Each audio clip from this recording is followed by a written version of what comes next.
के इस वीडियो में हम बात करेंगे जिसने पोलियो की पहली दवा बनाई, जिसने मेडिकल इतिहास के नए पन्नों को कई परतों से जोड़ा है। जी हाँ, हम बात कर रहे हैं जोनास एडवर्ड साल्क के बारे में। जोनास एडवर्ड साल्क का जन्म 28 अक्टूबर 1914 को न्यूयॉर्क शहर में हुआ था।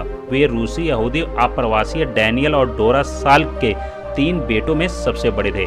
कॉलेज जाने वाले अपने परिवार के पहले सदस्य, उन्होंने 1939 में New York city of school medicine से अपनी मेडिकल डिग्री हासिल की और माउंट सिनाई अस्पताल में वैज्ञानिक चिकित्सक बन गए।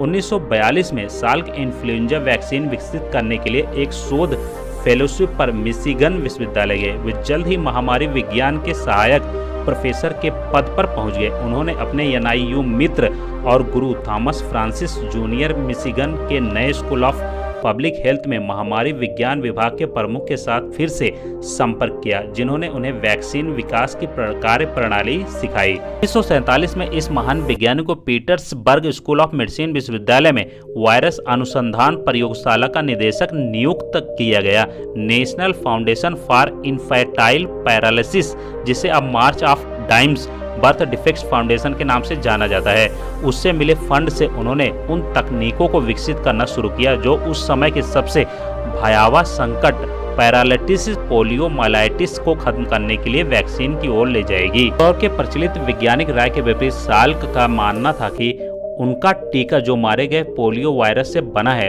रोगी को संक्रमित के बिना ही प्रतिरक्षित कर सकता है। साल्क ने उन सभी लोगों को टीका लगाया जिन्हें पोलियो नहीं हुआ था, जिसमें वे अपने स्वयं और उनके प्रयोगशाला के वैज्ञानिक, उनकी पत्नी और उनके बच्चे शामिल थे। सभी में पोलियो रोधी एंटीबॉडी विकसित हुई और टीके के प्रति कोई नकारात्मक प्रतिक्रिया नहीं हुई। 1954 में 6 से 9 वर्ष की आयु के 10 लाख बच्चों पर राष्ट्रीय परीक्षण शुरू हुआ, जिन्हें पोलियो पायनियर्स के रूप में जाना जाता है।